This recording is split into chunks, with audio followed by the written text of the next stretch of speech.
अस्सलाम वालेकुम दोस्तों, आप देख रहे हैं एएस नॉलेज और मैं हूं आपका होस्ट अवैस। एएस नॉलेज के नाज़रीन, अगर हम अहदीस नबवी की रोशनी में दुनिया का मुस्तकबिल जानने की कोशिश करें तो बेशतर अक़वाल रसूल सल्लल्लाहु अलैहि वसल्लम हमारी रहनुमाई फरमाती है कि मुस्तकबिल में इंसानियत को किन किन फितनात का सामना करना पड़ेगा। इन फितनात के हमें वाज़िह इशारे मिलते हैं। इन्हीं फितनों में से एक फितना दज्जाल है। आप सल्लल्लाहु अलैहि वसल्लम ने फरमाया कि तमाम अंबिया अलैहिस्सलाम ने अपनी अपनी उम्मतों को दज्जाल के फितने से बचने के लिए अल्लाह की पनाह मांगने की तनकीद की है।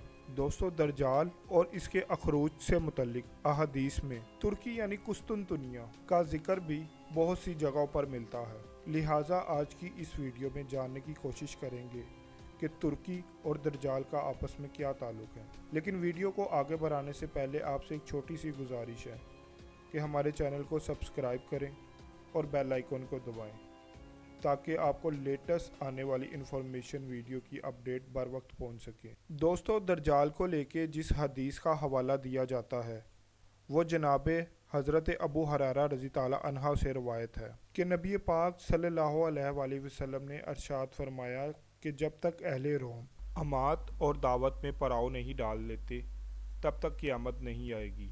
अमात और दावत मुल्क शाम में वाक़िया है। जब मदीने से एक लश्कर उनके मुकाबले के लिए निकलेगा तो रोमी कहेंगे कि तुम हमारे और इनके बीच में मत आओ, क्योंकि ये अपने दीन से फिर चुके हैं।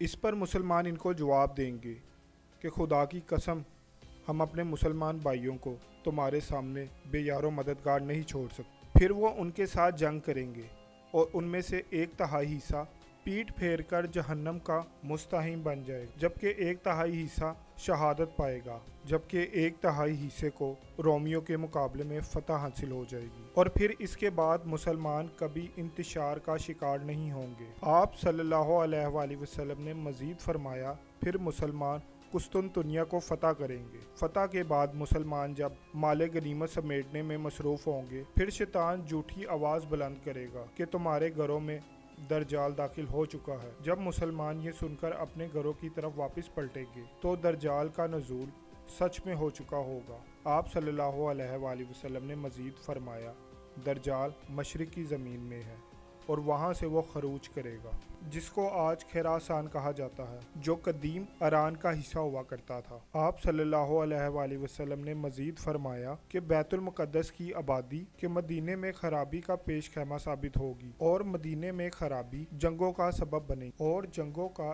इख्तिताम कुस्तुनतुनिया की फतह पर होगा। इस सूरत हाल को देखते हुए दज्जाल के खरूज पर मुसलमान इसके खिलाफ जंग की तैयारी करेंगे और जब मुसलमान नमाज के लिए अपनी सफ़े सीधी करेंगे, और यही वो वक्त होगा जब अल्लाह ताला मुसलमानों की मदद के लिए हज़रत ईसा अलैहिस्सलाम का नुज़ूल फरमाएंगे। दज्जाल हज़रत ईसा अलैहिस्सलाम को देखकर ऐसे घुलना शुरू हो जाएगा जैसे नमक पानी में घुलता है, यानी शदीद खौफ में मुब्तला हो जाएगा। दज्जाल पर यह खौफ इस कदर तारी हो जाएगा कि हज़रत ईसा अलैहिस्सलाम दज्जाल को तलवार से कत्ल ना भी करें तो वो खौफ से ही मर जाएगा। लेकिन हज़रत ईसा अलैहिस्सलाम दज्जाल को कत्ल करके अपनी खून से रंगी हुई तलवार तमाम मुसलमानों को दिखाएंगे। आप सल्लल्लाहु अलैहि वसल्लम की बेशतर हदीस में तुर्कों का जिक्र मिलता है। नबी पाक सल्लल्लाहु अलैहि वसल्लम ने इरशाद फरमाया कि उस वक्त तक क़यामत कायम नहीं होगी कि जब तक तुम ऐसी कौम से ना लड़ोगे जिनके जूते बाल की होंगे, और जब तक तुम लोग कौमे तुर्क से ना लड़ोगे जो छोटी छोटी आंखों वाले और सुर्ख चेहरे वाले और चपटी नाकों वाले होंगे। इनके चेहरे गोया हथौरे से पीटी हुई डालों के मानित होंगे और इनके जूते बाल के होंगे। रसूलुल्लाह सल्लल्लाहु अलैहि वसल्लम ने एक और हदीस में फरमाया कि मदीने को उम्दा हालत में छोड़ दिया जाएगा, हत्ता कि नौबत ये होगी कि एक कुत्ता या बेरिया मस्जिद में दाखिल होगा और किसी सतून या मिंबर पर पेशाब करेगा। ये सुनने के बाद सहाबा कराम ने अर्ज की, है अल्लाह के रसूल, कि उस ज़माने में मदीने के फल किस काम आएंगे? आप सल्लल्लाहु अलैहि वसल्लम ने फरमाया, پرندے اور درندے ان پھلوں کو کھائیں گے۔ دوستو، ان حدیث میں نبی پاک صلی اللہ علیہ وآلہ وسلم نے جن واقعات کا ذکر فرمایا وہ ترتیب سے رونما ہوں گے۔ پہلے، بیت المقدس کی آبادی اور عمارتوں کی کثرت سے اس کی وسعت میں اور لوگوں کا اس شہر میں کثرت سے آباد ہونا۔ پھر اس کے بعد یثرب یعنی لوگوں کا مدینے میں رہائش سے گریز کرنا اور مدینے میں جدید تعمیرات کا سلسلہ رک جانا۔ یہ تمام چیزیں آج مدینے میں ظاہر ہو رہی ہیں۔ لوگ بتدریج وہاں کم ہو رہے ہیں اور آبادی میں اضافے کا سلسلہ رک چکا ہے۔ مدینے کے باشندوں کی ایک بڑی تعداد آہستہ آہستہ وہاں سے دوسرے شہروں میں منتقل ہو رہی ہے۔ سیدنا حضرت ابو ہریرہ رضی تعالیٰ عنہ سے روایت ہے کہ رسول اللہ صلی اللہ علیہ وآلہ وسلم نے ارشاد فرمایا کہ تم نے ایک شہر کے متعلق سنا ہے، اس کی ایک جانب خشکی ہے اور ایک جانب سمندر۔ صحابہ نے جواب دیا، جی اے اللہ کے رسول صلی اللہ علیہ وآلہ وسلم۔ تو آپ صلی اللہ علیہ وآلہ وسلم نے فرمایا، اس وقت تک قیامت قائم نہیں ہو سکتی جب تک بنو اسحاق کے 70,000 لوگ اس کو فتح نہیں کر لیتے۔ جب وہ وہاں پہنچ کر اتریں گے، کسی قسم کا اسلحہ استعمال نہیں کریں گے اور نہ تیر اندازی کریں گے، وہ کہیں گے لا الہ الا اللہ واللہ اکبر، تو اس شہر کی جانب کا ایک حصہ فتح ہو جائے گا۔ سون بن یزید کہتے ہیں، جہاں تک مجھے معلوم ہے کہ سمندر والی جانب فتح ہو جائے گی۔ پھر وہ دوسری بار کہیں گے